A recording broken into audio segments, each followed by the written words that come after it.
ఇవన్నీ చంద్రబాబు నాయుడు పరిపాలనలో శాంతి భద్రతల వైఫల్యానికి ప్రత్యక్ష సాక్ష్యాలు కాదా అని చెప్పి నేను అడుగుతున్నాను. కాబట్టి ఈరోజు చంద్రబాబు నాయుడు జరిగినటువంటి విషయాలన్నీ పక్కదారిని పెట్టడానికి ఏదో ఒక విధంగా ఈ వివాదాలను కూడా చంద్రబాబు నాయుడు పవన్ కళ్యాణ్ మీదకి నెట్టేసే వ్యూహం పన్ని దాని ప్రకారం ఏదో ఒక విధంగా తాను నప్పించుకోవాలా, తాను తన కొడుకు సేఫ్గా బయటపడిపోవాలా, మా మీద ఎటువంటి మరకంటకూడదు, ఏదైనా ఉంటే పవన్ కళ్యాణ్ మీద నెట్టేయాలా, పవన్ కళ్యాణ్ మీద విమర్శలతో కాలం గడపాలా, దాని ఏదైనా ఉంటే మతం రంగు పొలవాలనేటువంటి ఆలోచన చేస్తున్నాడు తప్ప చంద్రబాబు నాయుడికి ఫెయిల్ అయినప్పుడు ప్రతిసారి కూడా ఇది పాత విద్యే. ఇది తెలుగు రాజకీయాలకు సంబంధించినటువంటి ప్రతి ఒక్కరికి తెలుసు. చంద్రబాబు నాయుడు ఎప్పుడైనా సరే ఏదైనా ఒక విషయం ఇబ్బందుల పాలైతే ఆ ప్రభుత్వం వెంటనే డైవర్షన్ పాలిటిక్స్కి తెరతీస్తాడనేటువంటి ప్రతి ఒక్కరికి చెప్పింది. కాబట్టి తన వైఫల్యాలను కప్పిపుచ్చుకోవడం, ఇంకొకరిని ముందు పెట్టడం, ఆ వివాదాన్ని ఇంకొక దశగా తిప్పడం అనేటువంటిది చంద్రబాబు నాయుడికి వెనతో పెట్టినటువంటి విద్య. అందులో భాగంగా ఈరోజు చంద్రబాబు నాయుడు రకరకాలైనటువంటి కుట్రలు కుతంత్రాలకి మొదలు పెడుతున్నాడు. మేము సాయి కృష్ణ కేసులో ఈ ప్రభుత్వాన్ని ప్రశ్నిస్తున్నాం. జరిగినటువంటి విషయాల్లో పోలీసు వ్యవస్థను ప్రశ్నిస్తున్నాం, చట్టాన్ని ప్రశ్నిస్తున్నాం, బాధిత కుటుంబాలకి న్యాయం చేయాలనేది అడిగాం తప్ప ఎక్కడా కూడా పవన్ కళ్యాణ్ గురించి ఒక్క మాట కూడా మేము మాట్లాడలేదు. ఒక్క మాట కూడా మాట్లాడిన సందర్భం లేదు. అయినా సరే ఎందుకో తెలియదు కానీ మా పార్టీని ఉద్దేశించి పవన్ కళ్యాణ్ ఎంత దిగజారినటువంటి భాషలో మాట్లాడాడో, ఎందుకు మాట్లాడాడో, ఇది ఎవరు స్క్రిప్ట్ అనేటువంటిది మాకు అంతుపట్టడం లేదు, లేదా సాధారణమైనటువంటి పౌరులకు ఎవరు కూడా అంతుపట్టినటువంటి విషయం. మేము ఏది ప్రస్తావించినటువంటి విషయంలో, మాకు సంబంధం లేనటువంటి విషయంలో ఎందుకు మీరు మా మీద విరుచుకుపడుతున్నారు, మా పార్టీ మీద మాట్లాడుతున్నారు, మా నాయకుల మీద మాట్లాడుతున్నారు, మమ్మల్ని గురించి మాట్లాడుతున్నారు, ఇది ఎవరు రాసిస్తున్నటువంటి స్క్రిప్ట్, ఏ స్క్రిప్ట్ నుంచి ఈరోజు పవన్ కళ్యాణ్ అమలు చేస్తున్నాడో కూడా అర్థం కానిటువంటి పరిస్థితి. అందుకనే ఇక్కడ చంద్రబాబు నాయుడు దిగజారినటువంటి ఉద్దేశం స్పష్టంగా కనిపించేటువంటి పరిస్థితి ఏర్పడింది. కాబట్టి దీన్ని తన ప్రభుత్వం ఏదైతే విమర్శలు వస్తున్నాయో ఆ విమర్శలన్నింటినీ కూడా చంద్రబాబు చాకచక్యంగా తాను తప్పించుకొని వైఎస్ఆర్ కాంగ్రెస్ పార్టీ వర్సెస్ పవన్ కళ్యాణ్ గా మార్చి తాను మంటలో చలి కాచుకుంటున్నట్టుగా తన మీద తన కొడుకు మీద ఎటువంటి నిందలు పడకుండా తమకు సంబంధం లేనట్టుగా దీన్ని మొత్తాన్ని కూడా డైవర్ట్ చేసేటువంటి పరిస్థితులు పడ్డాడు.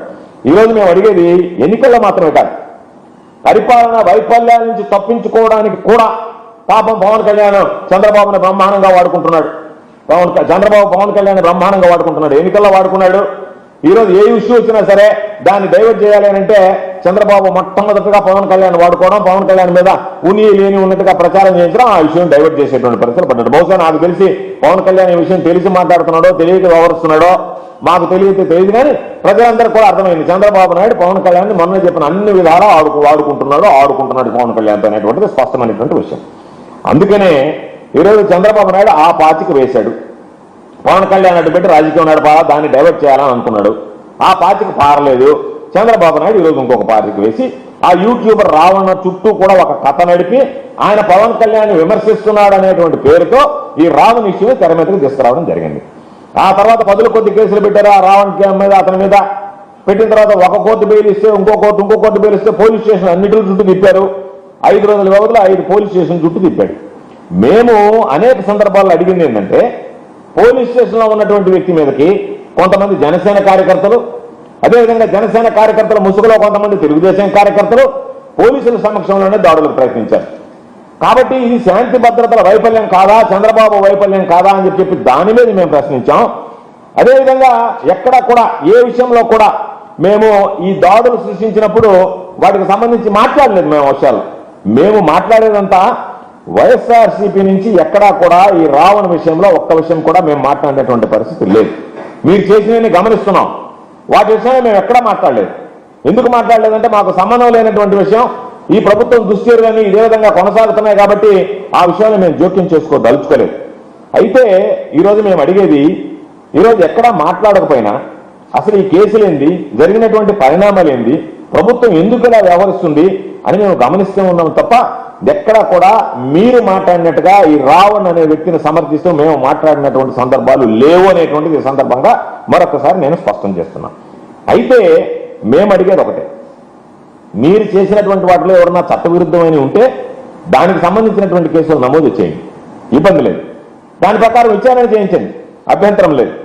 కానీ మీరు ఏదైతే ఈరోజు యూఏపీఏ యాక్ట్ కింద కేసు పెట్టారో ఇది సాధారణ రాజకీయ విమర్శకుల మీద పెట్టేటువంటి కేసేనా, దాన్ని మేము అడిగాం తప్ప మేము అడిగేది ఏంది, తీవ్రవాదులో ఉగ్రవాదులో దేశ భద్రతకు ముప్పు కలిగించేటువంటి వాళ్ళ మీద మీరు కేసులు పెట్టేటువంటి ఆ సెక్షన్లో బనాయించారు కాబట్టి ఒక బాధ్యతాయుతమైనటువంటి ప్రతిపక్షంగా మేము ఉన్నాం కాబట్టి మీరు చేస్తున్నటువంటి అరాచకాలు, మీరు